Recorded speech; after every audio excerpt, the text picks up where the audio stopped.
Welcome to the WagerTalk podcast for the week ending June 10th. We've got a big show tonight as we've got Richard Eng stopping by. He's going to talk Belmont Stakes. Justify takes his shot at history, trying to be a Triple Crown winner. We had a long gap between Triple Crowns.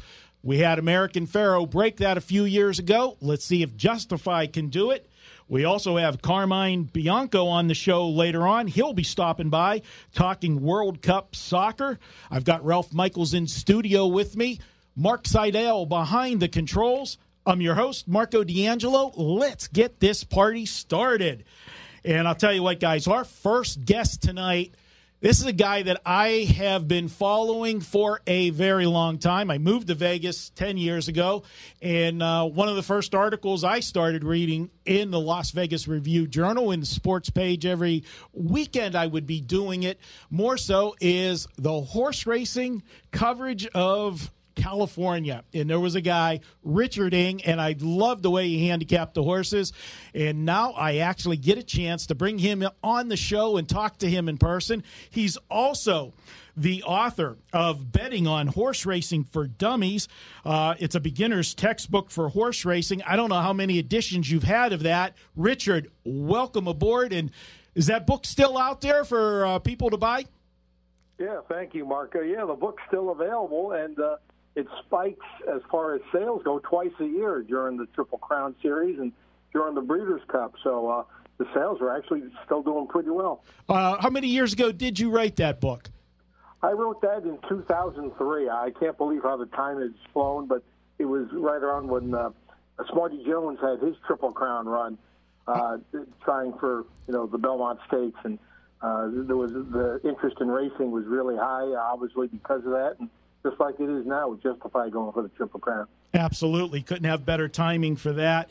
And like I said, you were a longtime writer for the Las Vegas Review-Journal, 20 years writing about horse racing there. And I liked following your column and, the California beat. I mean, I was an East Coast guy. I didn't know about California until I moved out here. And, once we started Santa Anita was the first track that I went to visit, and everybody kept telling me, you got to go to Del Mar. You got to go to Del Mar. And I went on an opening weekend at Del Mar, the opening day, and I got to tell you, Richard, a few years ago, I became a diabetic, and I believe it was from my trip to Del Mar, all the eye candy that I saw that day at the track that put me over the top. But anybody that's not been to a racetrack, I've been to a lot of them, and Keeneland was always my favorite so far. I still haven't been to Gulfstream, and I haven't been to, I'm ashamed to say, I haven't been to Saratoga yet, but Keeneland was my favorite until Del Mar, and it's something you got to behold. And that stigma of it's an old man's racing game, there was anything but old guys there at Del Mar on opening weekend, let me tell you. Yeah, I would agree with you on that. And, there were two Del Mars, because I know when I first came out here, Marco, they still had the old Del Mar. And to me, the old Del Mar was kind of like going to Fenway Park or Wrigley Field. It really had a great feel to it. But there's nothing wrong with the new Del Mar. It's more like going to, Camden Yards or something like that, much more modern. But both places certainly had their own flavor and very enjoyable for the racing and obviously for the eye candy. I couldn't agree with you more. Wear sunglasses so if you bring your wife to the racetrack with you, don't get yourself in trouble. All right, let's talk about, enough about the two-legged fillies. We're going to talk about some four-legged creatures here, and we're going to be talking about the 3-year-old colts. It's the Belmont, Richard. We know Justify. He's got through the first two legs. First off, I got to ask you, do you think we are looking at a Triple Crown horse here? I really think so, and let me give a little history about myself with this horse because, Marco, I heard about this horse before he ran his first race, and I called a local bookmaker who had a future book and tried to get the first in line. I was not first in line, but I did get 100 to 1 on this horse before he ran his first race. So I did cash a nice Kentucky Derby future bet. So I've been on this horse early on.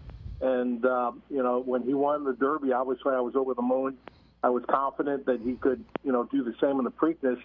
But, the diminishing margin is something that a lot of people have latched themselves onto, that they see vulnerability, and that there were 4 horses basically in a blanket finish of the Preakness.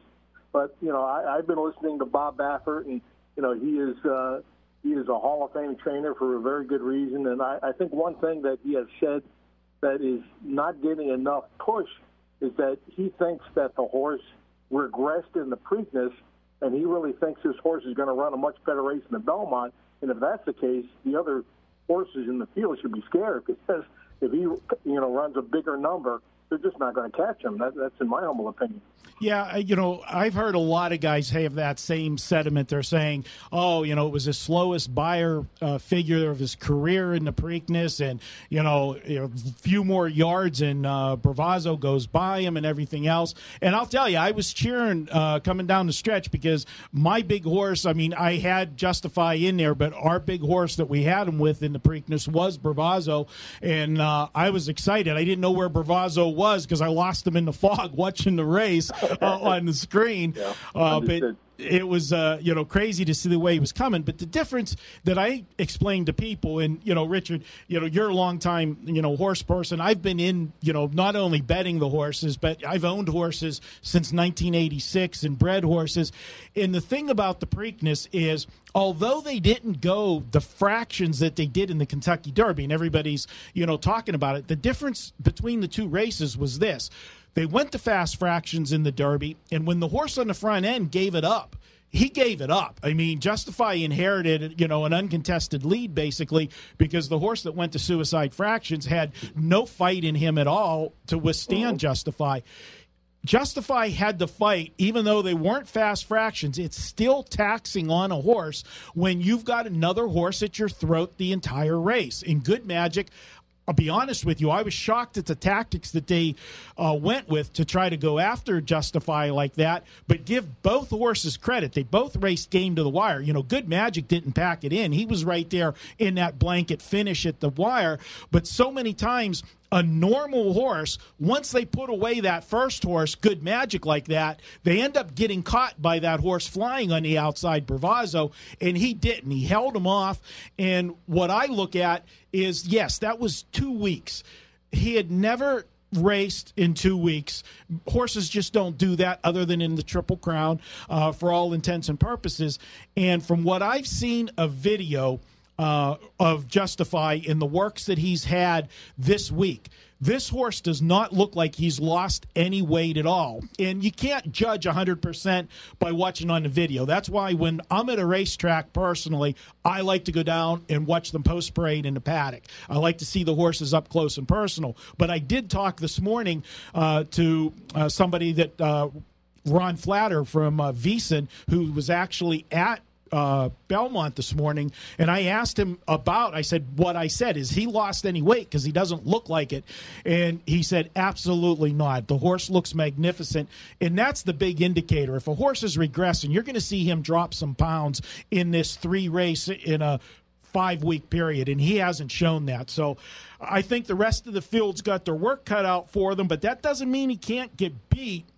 I'm going to ask you, if he does get beat, because let's face it, nobody likes to bet chalk. We want to make a big payday. That's what we're here to do. Who do you think has the opportunity to upset the apple cart, so to speak, on Saturday? Well, in my handicapping sheet that I put together for the Belmont Stakes, I list 3 horses underneath them, and I think the other 3 have equal chances of possibly winning. One of them I know your listeners is going to love, because the horse has a 30-1 morning line, but I'll first talk about that horse, the number 9, Noble Indy, 30-1. A lot is made of the fact that Todd Pletcher, being based out of Belmont Park, when he runs a horse in the Belmont Stakes, invariably what he likes to do is he runs a bunch of horses in the Derby, skips the Preakness, and comes back with fresh horses in the Belmont, and they usually run pretty well. And most people are pointing to Vino Rosso as the horse, the Pletcher horse, I think is going to run a big race. I think it's Noble Indy who's going to run a big race for Pletcher. This horse, you can draw a line through his Kentucky Derby. He didn't stand up in the track at all, got beat, practically eased 50 lanes, 40 lanes. But his races before that were all very good down in Louisiana at the fairgrounds. He's got tactical speed, which is really good for the Belmont. People think if you run a mile and a half, it's good for closers, when in reality, it's actually a galloper's race, and you've got tactical speed. It's actually, a more of your advantage if you're not on the lead, at least close to the lead, but not going crazy pace, crazy fraction. So Noble Indy is a horse I give a shot to, certainly to put on your ticket. As far as the horse behind him. Before you move on from him, I want to ask you a question about that. And you mentioned about Todd Pletcher training both horses. Also, kind of, if you want to do a little bit of conspiracy theory, you mentioned Vino Rosso, that, Pletcher, both of them. Rapoli Stable owns parts of Noble Indy and Vino Rosso. What's interesting, I know if I had two horses in there and I controlled everything, 100% on those two horses, I might be tempted to have Noble Indy be my rabbit for Vino Rosso. But the problem with that is that the other owner on Noble Indy happens to be Windstar Farms, which owns Justify. How does that happen? I know it's amazing how the common ownership threads are going through all these different, Grade 1 animals, and it just shows the way people are playing the game at the top level, Marco. That they're buying into these horses. A lot of it has to do with the career after racing when they go to stud, because you want to have a piece of an animal who's going to make you, 30 or 40 million a year at stud if they become a home run stallion. So there's a lot of card playing going on at the top, and that's why you see all these common ownership groups. Who are your other two horses you're looking at? Well, the next one I'll talk about is actually a very obvious horse that a lot of people really like as a potential win candidate, and that's the number 4, Hofburg. This horse had a tough trip in the Derby, but still was coming on well, finished 7th. But one thing that hits me between the eyes when I was studying this horse leading up to the Derby, this horse actually has the best pedigree in this race for a mile and a half. He's by Tapit, who's probably the number 1 stallion in the world right now, and the broodmare is out of Touch Gold, who is a Belmont Stakes winner. So this is the kind of horse he's bred to win a classic distance race like this. So there's no question he'll be grinding along and flying in the latter part of the race. Number 4, Hofburg. And as far as a third horse I want to talk about underneath, the number 7, Tenfold, who was coming with your horse Provazo in the Preakness Stakes.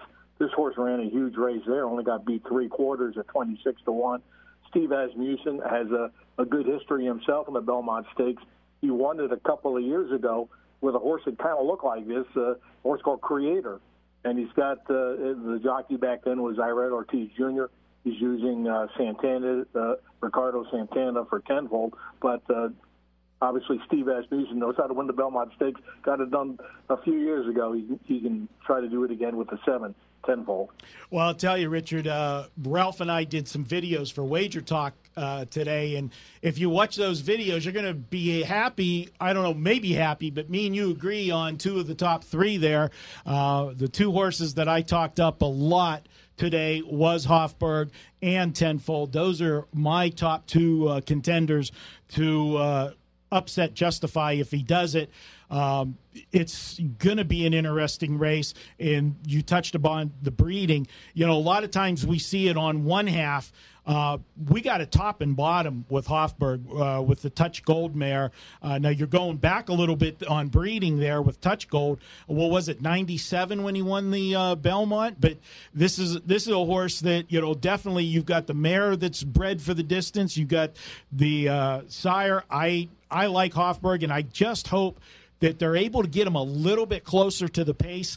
Part of the reason in the Derby was because he got smacked coming out of the gate. That compromised his chances to begin with. But what really impressed me as a horse owner, I know this from my own horses, these horses that have, and that was only his 4th lifetime start. These horses in those first couple races, Richard, they're like kids. They're learning every single time they go out there on the racetrack.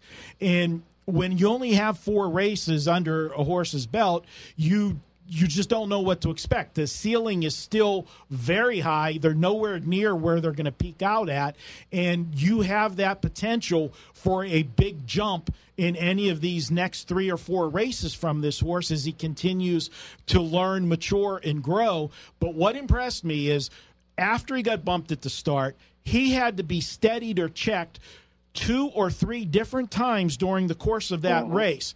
And most horses, even seasoned horses, when they want to go and you have to stop them like that and hit the brakes, a lot of times they don't start the engine back up. This horse started the engine back up every time he was stopped and still was driving in the stretch. And that's what really impressed me about Hofburg. Yeah, and, to draw a line from back in 97, when Touch Gold won his Belmont Stakes, he upset the Triple Crown race attempt by it was a Baffert horse. Now the name escapes me. A Silver Charm. Mm-hmm. He upset Silver Charm's attempt for the Triple Crown. So Baffert might look at the racing form and say, "Holy cow, not again!" For sure. Hey, Richard, you wrote your book for me because I am a dummy for horse racing. But I have one question as far as a gambler looking for value. Obviously, with American Pharoah, there were so many people that wanted to bet a Triple Crown winner that the odds were inflated because there was so much public money just to be on that horse.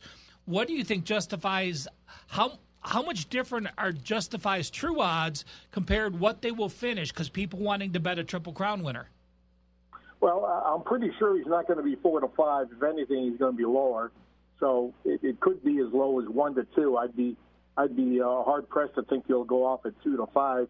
But that obviously we know from betting on a daily basis in horse racing that you don't bet any horse at those odds because even Secretariat got beat a couple of times in his career. So you just don't want to bet him to win. If anything, if you really think he's going to win, like I kind of believe he is, you might key him in the top positions in the vertical or horizontal bets and let it ride as far as going out and trying to get some value underneath or on the wings of the other races.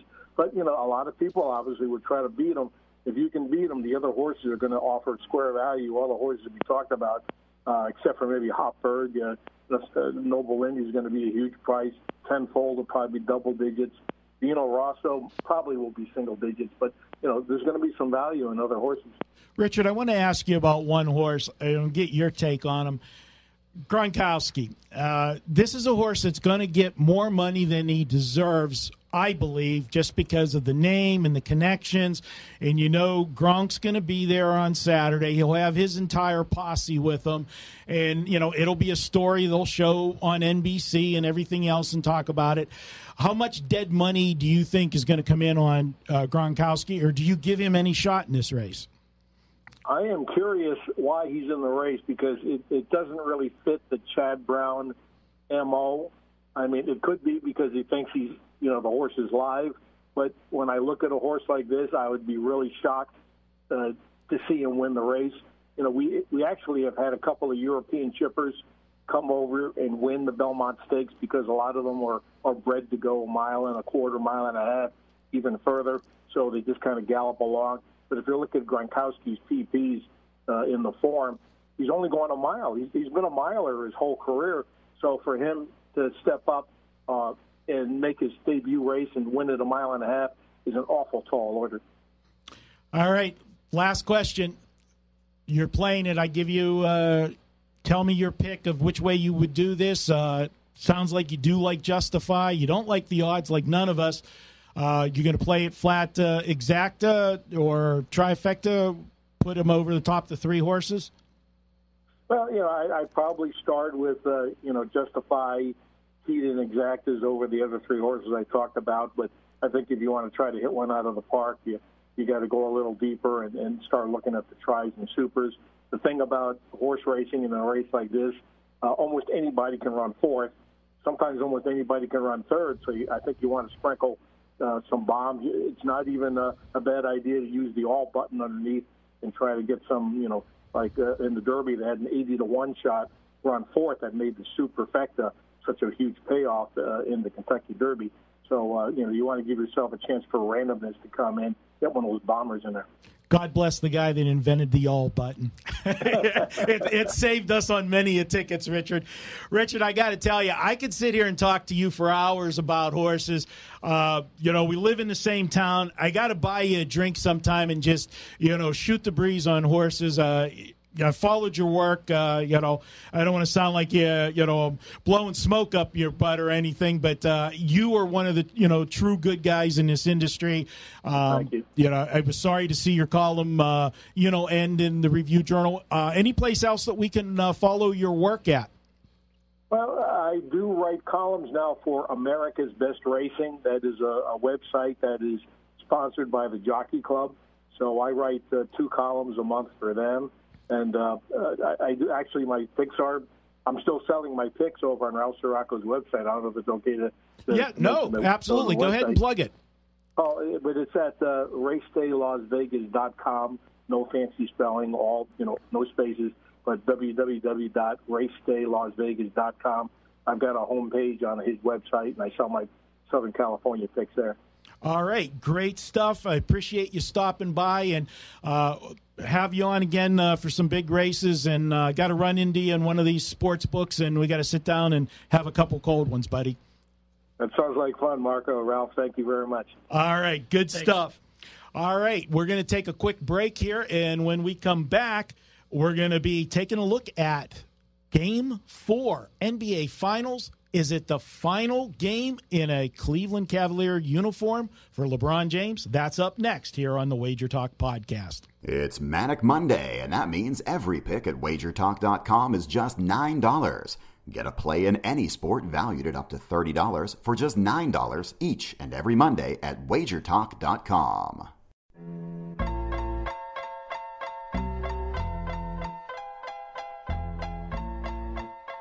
Welcome back to the Wager Talk podcast. We're going to take a look at Game 4, NBA Finals. I'm in studio with Ralph Michaels. Ralph, I know you're a big Cleveland fan.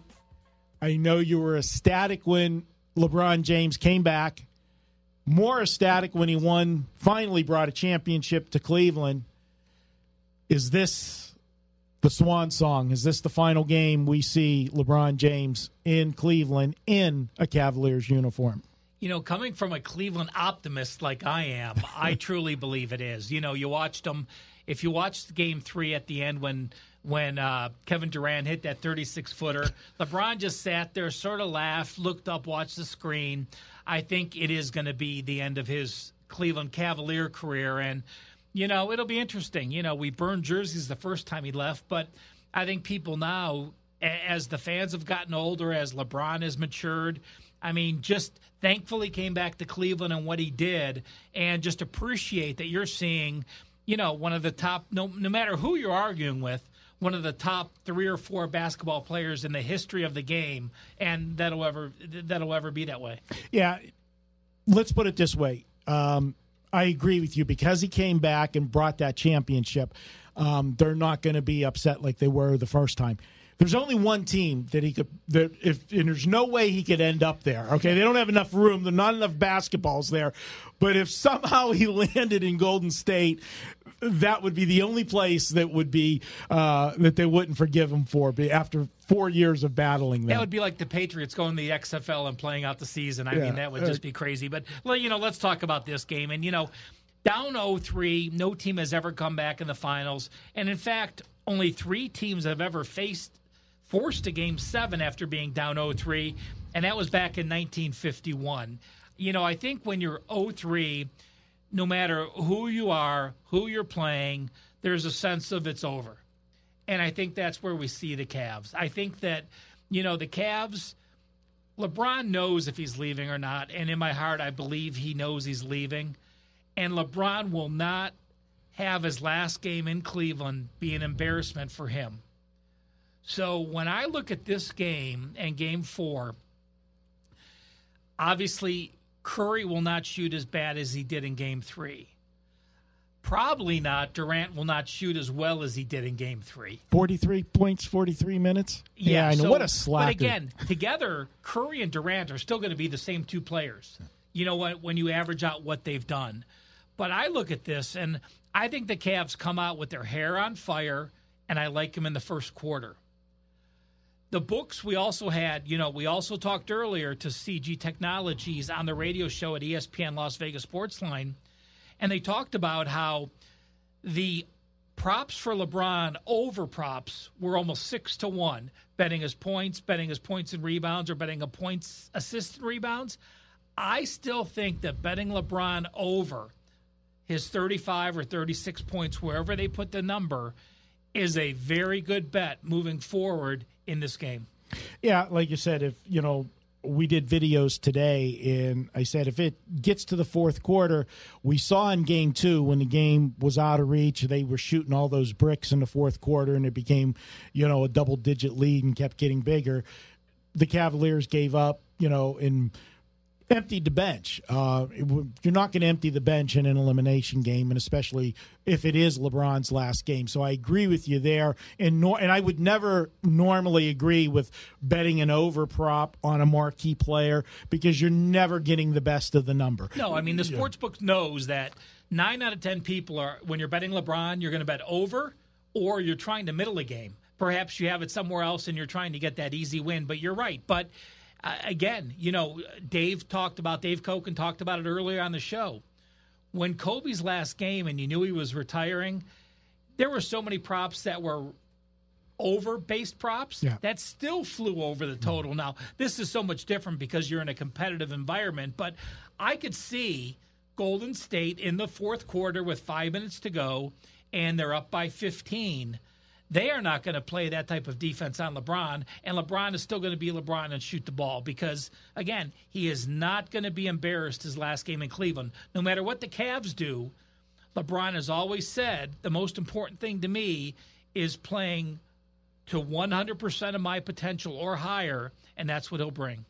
Is there, last thing I want to ask you, and it's been key to this, one of the keys to this series, is there any truth to the rumor that the grocery stores in Cleveland on the milk cartons, they had Kyle Korver's pitcher missing? Has anybody seen him? Because I haven't in these finals or last year's. Well, I can count on one hand how many three-pointers he's made in the last 2 NBA finals, and I love Kyle Korver, and you know what? He is the best ever three-point shooter as far as percentage goes, not as far as many. I think Reggie Miller holds the record for most three-pointers, but he is like 41.1% shooting three-pointers in the history of the NBA. The next closest person is like 40%. He is clearly the best three-point shooter, but some people show up for the playoffs, and some people end up on milk cartons. Well, he's definitely on the milk carton. For me, Ralph, I'm going to kind of piggyback what you're saying about the over. If I play this game, and I probably will not, but I lean to the over in the game, I think it's a situation where they know it's over. This is like, you know, one of those games we talk about at the end of the regular season where, you know, you don't play hard-nosed defense. You're going up and down the floor. And I think that where you won't see the intensity for Cleveland is on the defensive end. You will see them score. If the game gets out of hand, you know, they're still going to be scoring. But you won't see the defensive intensity, and they'll stay on the floor till the end of the game because of the fact of LeBron being the last game. And if it is a close game late, and Cleveland's down a few, this is one of those ones where you foul right until the end if you're anywhere within it, because it's an elimination game. You're not going to give up. So you can get those cheap points in the final couple minutes. And if you're down 10 or 12, you start fouling with 3 minutes to go. Yeah. And, you know, those extra couple minutes, people are so accustomed to seeing 10 or 12 or 15 points scored in the last minute and a half of a game. Imagine when you get to those situations, if you're following with 3 minutes left, it just adds to your play. All right, so there you have it. That's how we see Game 4. And for all the Cleveland fans out there, I agree with Ralph. It's the final game for LeBron. The question is, where does he land, and how much do they move the line on where he lands at? Well, that's it for this segment, guys. We are going to be right back, and when we come back, well, it's baseball action, weekend action. We're going to take a look at 3 games, and then, of course, we still have soccer action to come on tonight's show, and then we round it out with the best bets. We'll be right back here on the Wager Talk Podcast. Every Tuesday, WagerTalk.com offers a best bet selection from its hottest handicapper. It's a great way to introduce yourself to WagerTalk.com with a big best bet winner for just $2 on $2 Tuesday.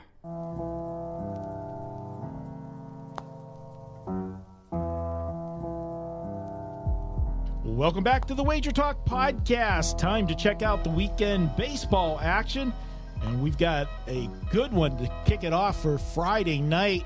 It's the Subway Series, Ralph. We've got the Yankees with Tanaka on the mound and the New York Mets with DeGrom. I got to tell you, the Yankees are rolling in here, Ralph. 7-1 their last 8 games, while the Mets, well, they're going the other direction on that Subway. They are going south. 2-11 slide. It has been just absolutely dismal for this Mets team. This is a team, if you remember, Ralph, they opened the season with the best start ever in franchise history. I think they went 11-1 to start the season. And man, it's been bad ever since. You know, things obviously weren't going right. You make personnel changes. You start cutting people that were starting pitchers. Harvey, comes to mind. And, you look at, but this is the New York Series, and this is no matter who you are. If you're going to play the Yankees and this is the Subway Series, you have the full attention of both teams. I look at Tanaka and, I just see regression. Go back to 2014 to 2016. In those 3 years, his ERA was 2.77, 3.51, and 3.07. Last year, he had a 4.74 ERA. This year, he's 7-2, great record because of the run support, but he's got a 4.79 ERA. So 3 straight years of 3.5 or under, now a second straight year of 4.7 and over. And then you look at the season itself, he's also regressed. He's allowed 7 home runs his first 7 starts, 1 home run a game. He's now allowing 9 home runs his last 5 starts. Flip side, nobody's pitching better than DeGrom. His last 8 starts, he's got a 0.57 ERA and a 68 and 15 strikeout to walk ratio. I agree with you 100% with DeGrom's just been untouchable, and unfortunately for him, he's got to be that way with this Mets lineup sometimes. You look at Tanaka, and we've talked about pitchers, and we've made fun, several times. We talk about your guy, Corey Kluber. Remember a few years ago, pitches, lights out every start, yet couldn't get any run support. Tanaka is the exact opposite of that. His road ERA, 5.13. That's not good. He's had 6 road starts. The Yankees are 6-0 in those 6 road starts. You want to talk about a guy that gets run support? They bail him out constantly. And, his actual record's 5-0, and the team's record 6-0, and he's not pitched well at all. For me to look at this one, that's got to, you would think at some point that's got to change, but you never want to bet to stop a streak because when you're betting to stop a streak, you can only win one. It doesn't matter how it is. You're getting in front of the streak when it stops. Finally, you get 1 win, but you could lose 3 or 4, 5, 6, however many before that. What I am going to do is I'm also going to stay with the streak. I'm going to stay with the streak of DeGrom, and I'm going to go pitcher versus pitcher. I'm looking first 5 innings here because if you don't get the job done against the Yankees in the first 7, you're not getting it done. Their bullpen's going to have a huge edge over most every team's bullpen, especially the Mets. So I'm going to take DeGrom for the first 5. Let Tanaka give up his runs like he normally does. Let DeGrom do what he normally does. And I don't care what happens after the 2 of them leave the game. I got the Mets first 5. Marco, I agree with you. And just I want to mention the flip side. We've talked about the Yankees and winning and the Mets losing. The Yankees are 14-5 as an away favorite this year. Tanaka is 4-0 as away favorite. Like you said, those games have gone all over the total because of the way he's pitched, but the Yankees run support. Mets are only 1-6 as a home dog. This game, I expect them to be a home dog, but DeGrom has not been a home dog. So, first 5 or, again, I agree with DeGrom. It might even be a game that if the Mets are a dog, that I may even look to play the run line with the Mets plus the 1.5 because DeGrom has kept them close every time he pitches. So great matchup, keeps everyone interested in New York for this weekend. Yeah, talk about it. What a weekend in New York. The Subway Series, the Belmont, it's going to be not that New York's not a happening place every weekend, but a little... it's not Vegas, but it's okay. It's all right, Next one, let's go to Saturday, Ralph. We got the Milwaukee Brewers. They got Brent Suter on the mound. Philadelphia's going to send Jake Arrieta to the mound. You look at Milwaukee, they've played well all season long, but right now they're in a 2-5 slide their last 7 games. They've been getting good pitching, Ralph, but this is a team that all of a sudden can't score runs. The Brewers have scored 3 runs or less in 6 of their last 7 games.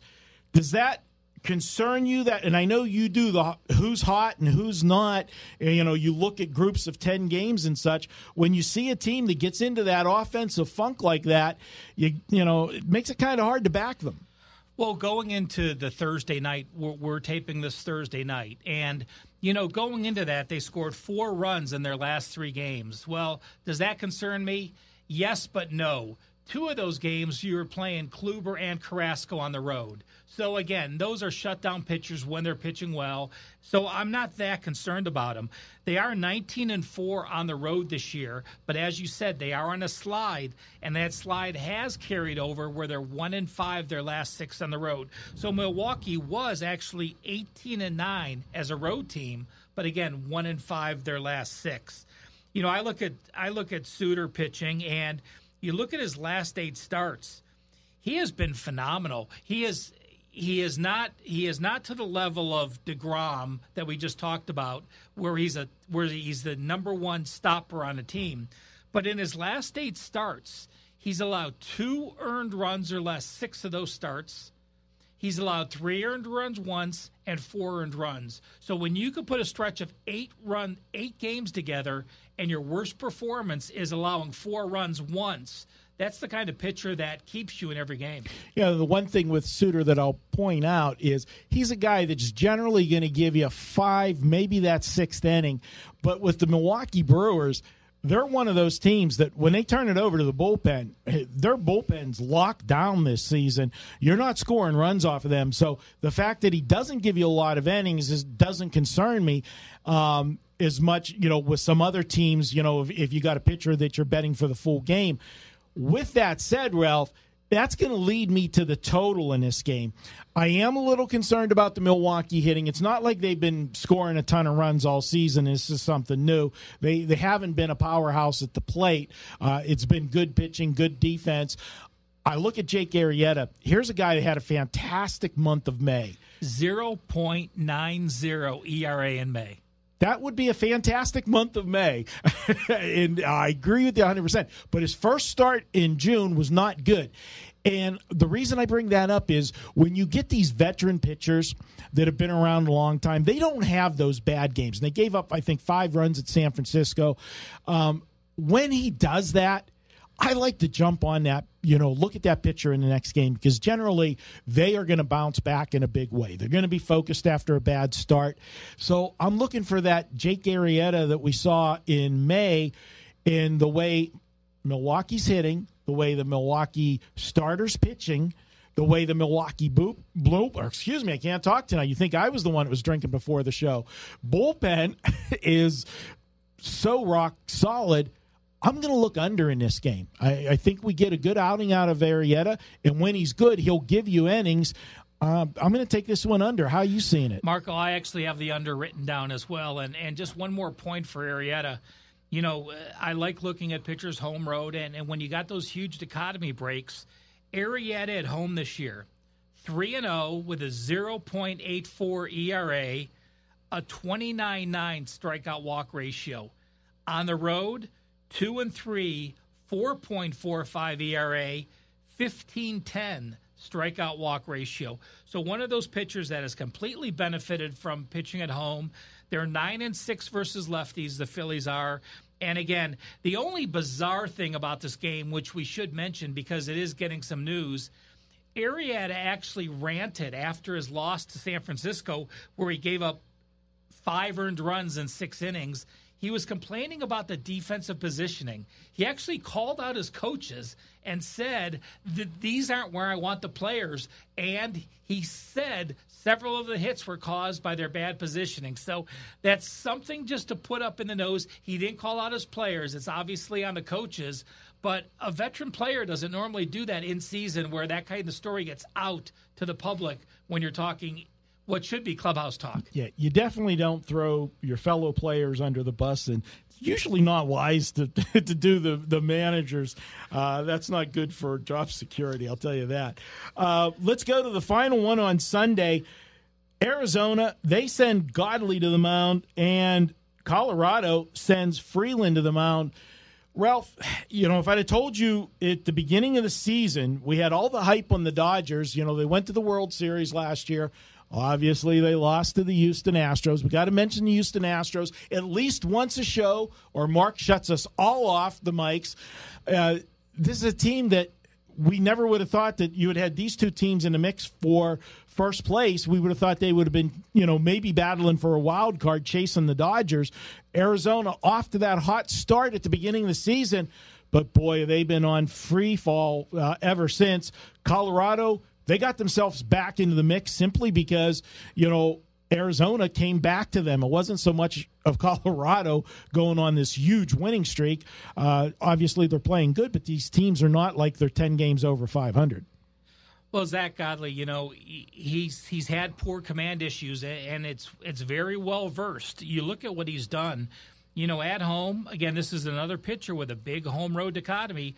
At home, 3-1 with a 2.93 ERA, 29-8 strikeout walk ratio.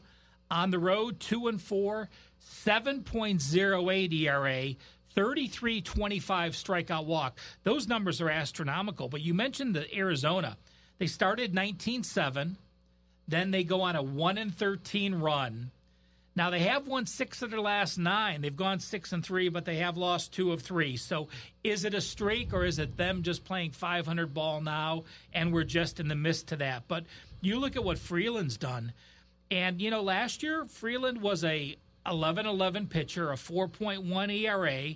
This year, he's brought the ERA down to 3.48. And, again, I'm going to look at home and road.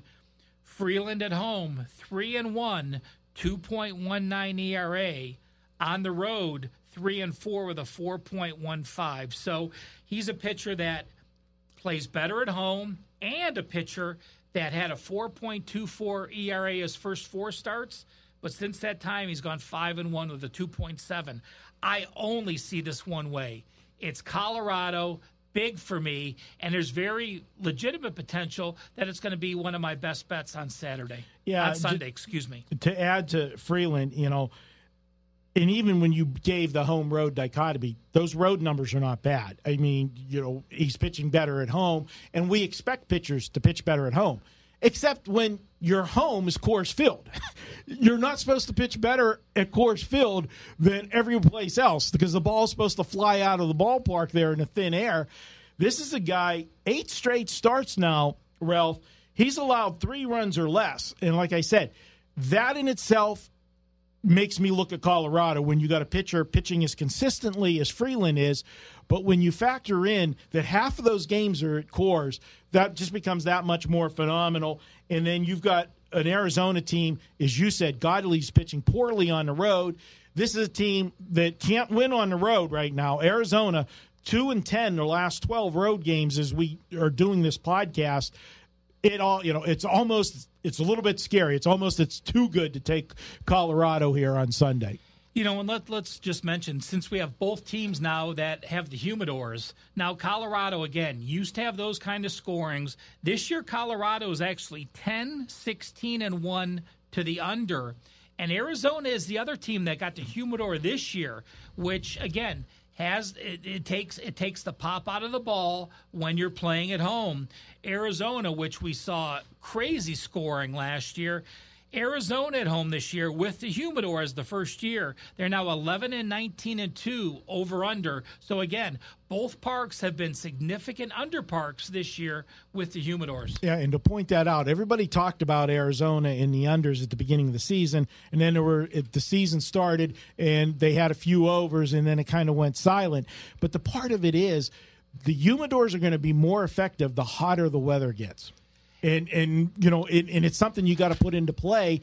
And Vegas knows about the Humidors, that's for sure. But, if they're looking at stats and they're looking at past years and different things, it's going to take a while to really get that number massaged to where it should be, where the sweet spot is as far as Arizona. So until it changes, if it ain't broke, don't fix it. Yeah, and again, that record, that Humidor record, is not just the Humidor. Arizona's offense is not good. I mean, when they got hot, they started off early and they swept the Dodgers a few series, but the bottom half of that lineup is not very good. So while that record is there, and we talked about the Humidor, it has to do with a very poor offense as well. Absolutely. All right, great stuff, Ralph.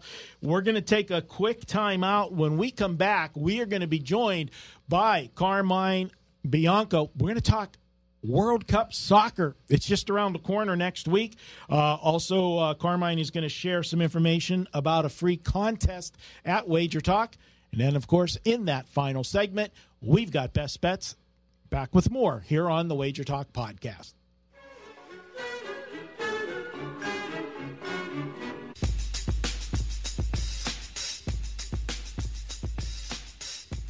Welcome back to the WagerTalk podcast, and we are going to welcome in Carmine Bianco. You might have seen him on our videos a couple weeks ago when he was in town. You can follow him on Twitter at Carmine Bianco WT. At WT, of course, is for WagerTalk.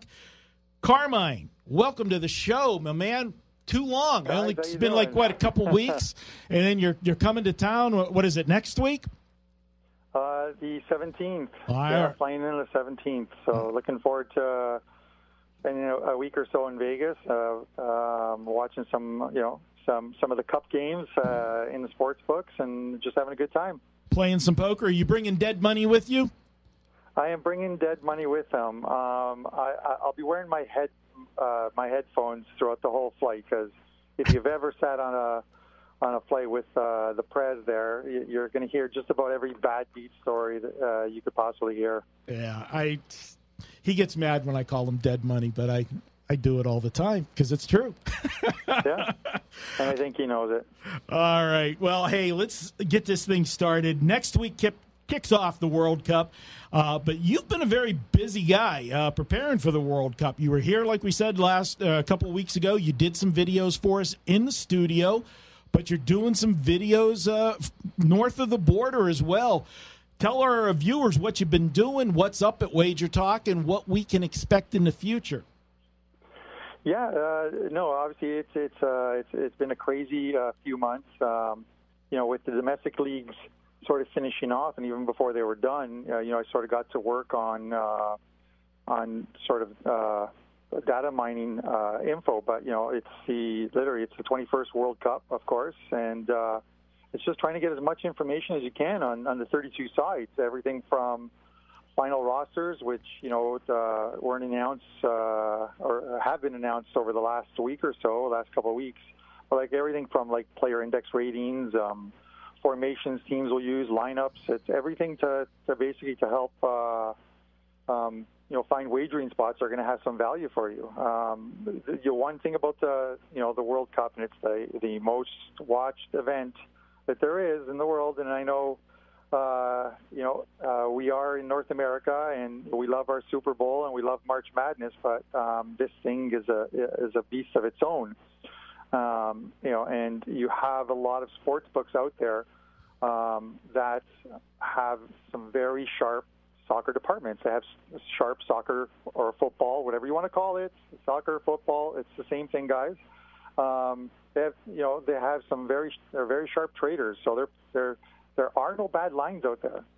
You're not going to find a bad line on any of these games. So essentially, my job is basically to form an opinion with the sort of the data that I put together, and apply it to some of the games. There's 64 or 65 games if you include the third place game, but obviously you can't bet 65 games.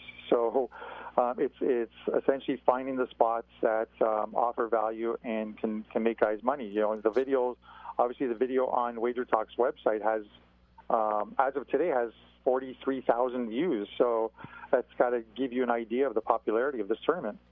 You know, Carmine, actually, you know, in the U.S., without the U.S. team making it, we're going to get a lot less coverage than we would otherwise. But when you're handicapping, you know, the World Cup, I know you have individual games, you have goal lines, you have totals, you have will they advance in the group, will they win the group, will they win the entire tournament.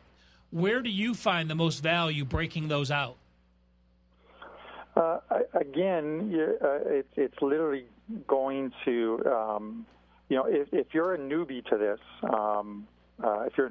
and I'll get to what we have on the WagerTalk website in a minute, but if you're a newbie to this, this isn't like the, you know, March Madness, the NCAA tournament where you look at it and go, oh my God, this 14 seed can really beat this 3 seed. It's not like this within the groups. There are some groups where literally who's going to finish first and second in the group is determined. It's just the order of it. There are some groups where the group winners decided, like let's say Germany or Brazil, and the battle is for that second spot. But then it's a battle between two teams because there's an also ran in, you know, sort of in that, to use that phrase, in that group that's likely going to finish last. You know, looking at teams like, say, Saudi Arabia, anything other than a last place finish for that team would surprise me. And they're not even in a tough group. But it's again getting as much information as you can. Like you actually, Ralph, put out what was. It's an excellent free guide. If you're a newbie to soccer, or if you're someone who's actually bet soccer in the past, you know, this guide pretty much has it all. It has everything from group by group listings of the teams, their odds to win the group, their odds to advance out of the group, obviously 2 per group, and then 4 different sites, source sites that, you know, sort of rate the teams from 1 to 32. So, you know, it gives you a bit of an advantage if you're not someone who follows it and you're looking at a game and you're like, well, Uruguay's playing Saudi Arabia. You know, maybe they can upset them. And then you sort of look at the ratings and you see, well, Uruguay's rated, you know, top 10 in 3 of the 4 ratings, and Saudi Arabia is 32 across the board. So that guide that you put out, Ralph, is fantastic for people. It's got literally everything. It's got key games, and there's a lot of key games early on, some other stats, and basically a user-friendly schedule of the whole tournament from, you know, sort of from start to finish. You know, I'm going to jump ahead, Carmine, with one question, and it's talking about the contest you're having. And really, you know, I got the link from you to sign up for the contest, and I went to sign up for the contest, and it's pretty simple. Once you sign up, it's on Pool Hosts, and they have all 4 teams in the group, and you just move them the way you want them. It's an easy contest to fill out. But I was semi-clueless. So really the guide came from that. It's because of the contest you're having. I didn't know who the obvious leave-out people were. I didn't know who the obvious people to put in were. And then obviously you have some in the middle that you can make a choice. There's some groups I know that it could be any of the 4 teams. There's not many groups like that, but I believe there's 1 or 2 where, you know, if anyone came out of it, no one would be totally shocked. So jumping ahead, go ahead and tell us about the contest at this point that you're hosting with WagerTalk. Yeah, it's something I thought about a couple of months back, and you know, I sort of planted it in the ear of some of the guys at WagerTalk, and the response was great right from the get-go. So, you know, it's a fun contest. It's absolutely free. So, other than signing up on the pool website, and it's just obviously your name and your email address, once you're signed up, you're ready to go. It's a bracket-style contest, and it's just clicks of a mouse or what have you, right? But you have a chance to, whether it's your choice. The top prize is a PlayStation or an Xbox. So you pick either one of them. You'll get a FIFA 2018 game, and actually in a few days, I think in a couple of days, they'll be announcing the FIFA 2019 soccer game and who's on the cover of it. So I'm not sure if it'll be Ronaldo or Messi or one of those guys, but and then you have some great prizes, everything ranging from like some jerseys, some wager bucks. Like I said, it's hosted at a cool site, and you're able to track your plays literally in real time. So you can basically click in and find out where you are in the standings behind me. But like, all kidding aside, it's a great contest. You find the link on the WagerTalk website, or you can find it on my Twitter page. Marco mentioned it, but it's at Carmine Bianco WT for WagerTalk. Carmine, we're a Vegas show, so we're all about betting. Do you got a best bet for us you want to share with the listeners tonight? I do. I would say the thing is, the opening 5 weeks of this event are basically what I like to call match day one, because it's the obviously first matches for every single team. So there's some interesting spots, but the first thing I really want to stress about this is that you can't feel the need to bet every game. I know it's going to be on TV, and I know Fox, I think, has the rights in the States, for the games, and it's going to be on most sports networks and some of these, Fox Sports 1 and 2 in Mexico and what have you. But you have to practice smart money management. That's the great thing about the WagerTalk way of putting out plays. It's 3%, 4%, 5%, and that's of your bankroll. You manage your money. You never go all in on a play. I've been around as much like you guys have for many, many, many years at sports betting, and I learned my lessons from those all-in games. But anyways, getting back to sort of, I don't want to go off on it. There's no magic potion to this. It's literally picking your games throughout the tournament, make some money, and that's all that matters. In the first round, we have some games where they're tight games that actually they're key games, as in Ralph's guide will tell you. You have Spain and Portugal. They're going to come out of that group. They're in Group B. They'll finish first and second. If one of the teams wins this game, they'll actually win the group. So if they finish in a draw, it'll come down to who gets the better results in their other two games and goal differential. But then you have games like Mexico and Germany, probably the two best teams in that group. And then you have a game like Peru and Denmark. Now, you would think Peru, Denmark, these guys aren't soccer powerhouses. They're not. But they're in a group with France. France, we might as well give them top spot in that group. But these two teams on match day one will battle to see who wins. And a winner literally will lock up second place. Now, if we're looking for a game as sort of a free best bet, on that video I did mention a long shot pick that I liked in a futures bet, not to win, but to eventually hedge out, is Croatia. Croatia plays match day one against Nigeria, and the line this morning was Croatia was minus 132. That's probably about 30 cents lower than what it should be. Nigeria, of the five teams from Africa in this tournament, are probably the fourth best team. I think Senegal's better. I think Egypt's better. And I think Tunisia's better. The last one is Morocco, but I just don't see them getting anywhere in this group. That you have Argentina in the group, you have Iceland in the group. I actually watched an Iceland game today, and I couldn't believe that there was like 4 goals in the game. It's completely unlike them. But Croatia definitely offers value at $1.30-ish. Like, that line should be north of 150, minus 150, and that's on the three-way lines, which obviously incorporates the draw. So if I had to give out a free wager, a best bet, it would be Croatia. I think it's a really important 3 points for them, and literally a 1-0 scoreline sounds about right in that game. Well, Carmine, you've been killing it in all of the sports right now. You've been running really well.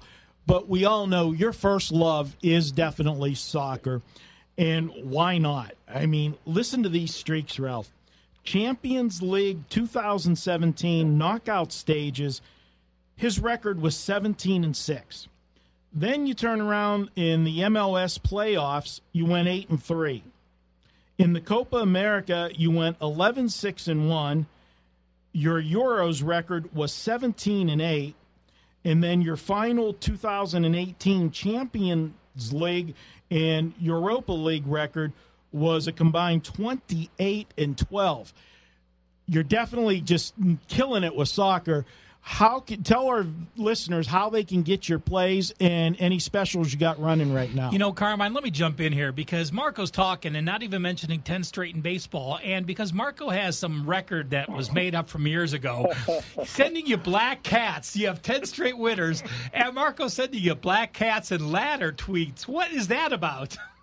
Yeah, I'm not really sure about that. You know, it's you know, and I was, and that 11th was cruising along until the bottom of the 8th, and you know, if I could control the bullpens, I would. It's not a great one. I've gotten the raw end of the raw deal on a couple late inning collapses. They're great when they go your way, but it's kind of like a bad beat in poker. You remember the ones you lose, you don't remember the ones you win. So. That's one of those, but yeah, definitely. I'll take another crack at Marco's little winning streak there in the near future. But getting back to soccer, no, I don't believe in jinxes. I tell people this all the time. You can't jinx someone. It doesn't exist. You're either going to win or you're going to lose. You haven't been around Johnny Detroit long enough. He is the human black cat. He is the mush maker. It's no, but and even though I don't believe in it, there are also some people that if I've got to watch a game, I kind of avoid watching the game with them. So maybe there's a little truth to it. But no, tournaments have been great. I haven't had a losing one at WagerTalk. The Europa this year was absolutely sick. You know, it was 17-2. I don't really know where that came from. You know, I literally stuck with the same formula of data mining and finding out what team or total I thought would work, and it worked. So it was great. You know, the Champions League final, which we literally gave away on WagerTalk for $1, which was Real Madrid to win at I think plus 125. But the props, I put out 3 props, and I just couldn't believe. I thought we were on our way to 3-0. You know, we had Madrid score first. We had Gareth Bale to score a goal, and he started the game on the bench. Came on in the second half, scored 2 goals, and you're getting like nearly 3-1 on him to score a goal. And then we had 2-1 final score at plus 800, and that damn Liverpool goalie, who whether he suffered a concussion or not, he let one in from like 70 yards out or what have you, with like under 10 minutes left, or that scoreline would have finished 2-1. But you know what I mean. What's the phrase? Beggars can't be choosers, or something like that. But you can't have your cake and eat it too. Yeah, I'm looking forward to the World Cup. You know what I mean? I look forward to it, even though the Italian team's not in there. I look forward to it. The info remains the same. You plug away at it, and you're like you said. I do have videos up on the Carmine Bianco YouTube site that's been set up, where I go group by group. I give some predictions. I give the group winners, who I believe will be the group winners, and there's a couple surprises in there.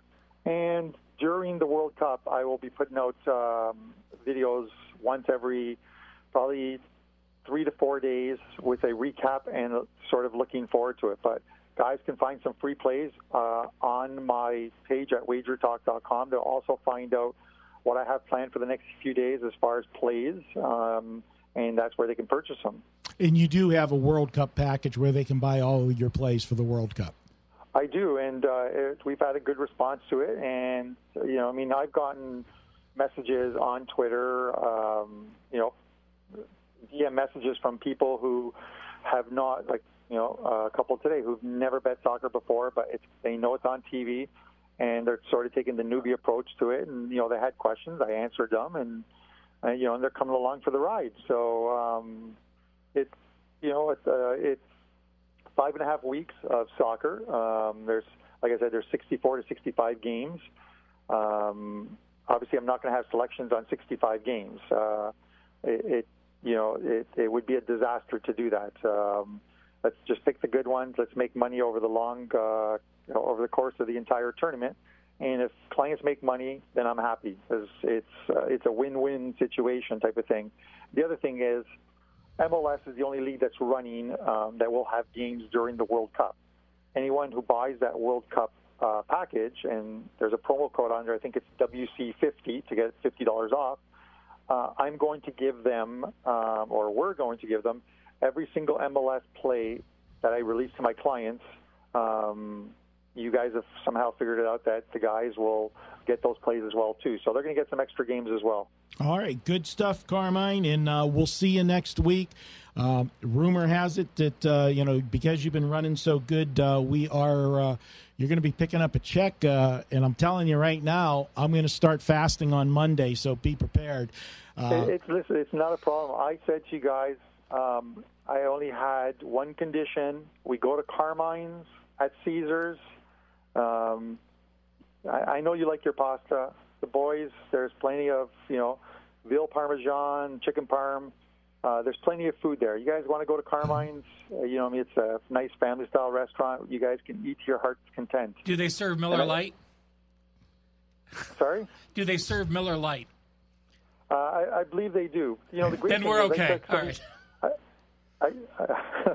The good thing is I took some of you guys out last year when I was in Vegas, and you guys all drank Dr. Pepper, so I got off pretty easy. Yeah, that was me and Cheetah. I've never seen Ralph drink anything other than a Miller Lite, and he drinks it in gallons. So we will see you when you're in town, sir, and have a safe trip. Appreciate you coming on the show. And again, you can follow him on Twitter, Carmine Bianco at WT. Check it out for Wager Talk. We will be back. When we come back, it is the best bet section. Not good last week, I'll be honest. We brag when we win, Ralph, but we didn't have a good week on the best bets last week. We stunk. Yeah, Johnny had put out the old, he does that picture with the guy with the bag over his head. So we deserved the bag last week. We were not good with the best bets, so we need to bounce back this week. That's up next here on the Wager Talk podcast.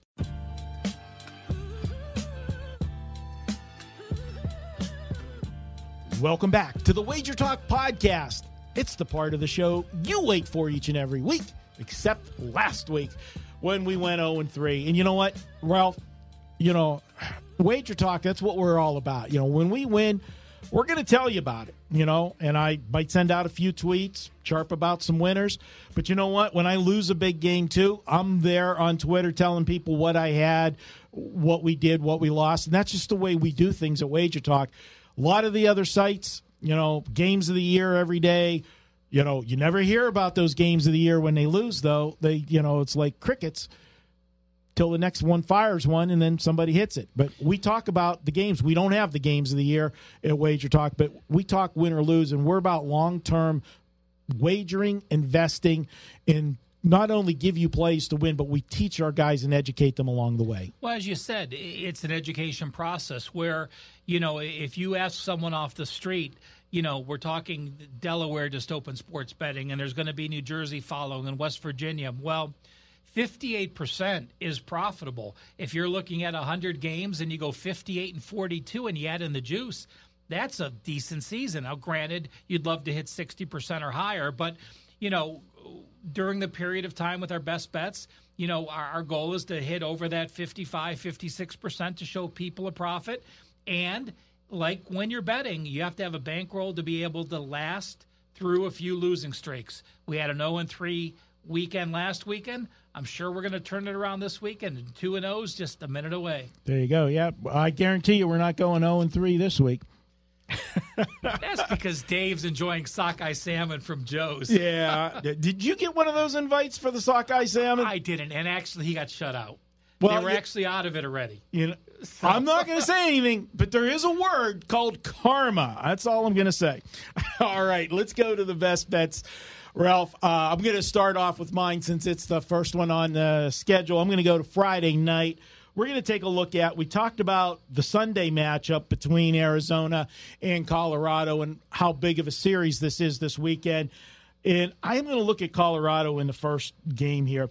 You've got a matchup of Zach Greinke going against Marquez for Colorado. And if you look at the season numbers on Marquez, what's he doing? Is Marco hitting a sauce here with the best bets? Because he's not pitched well.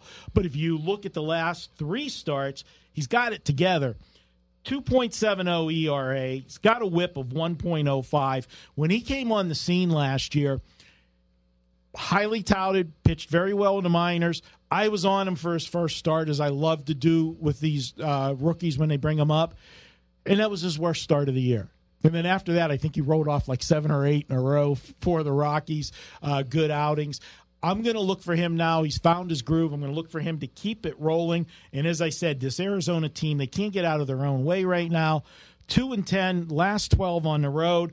And Greinke, this is one of those guys you talk about home-road dichotomy. Greinke has not pitched well on the road. Got an ERA of over 6 on the road, 6.14. You're going to get a good price with Colorado simply because of the pitching matchup name-wise with Greinke versus Marquez. I'm taking Colorado for my best bet. You know, I'm going to go to a Saturday game, and it's San Diego at Miami. And who the hell is going to be favored? Miami has been a favorite once this year. San Diego has not been an away favorite this year, and they've only been an away favorite 3 times the last 2 seasons. Now, Miami probably will be a small favorite in this. They are a favorite Friday on the overnight, but I think there's value. We're playing against a team that's not used to being a favorite. We're getting San Diego making the trip with Tyson Ross.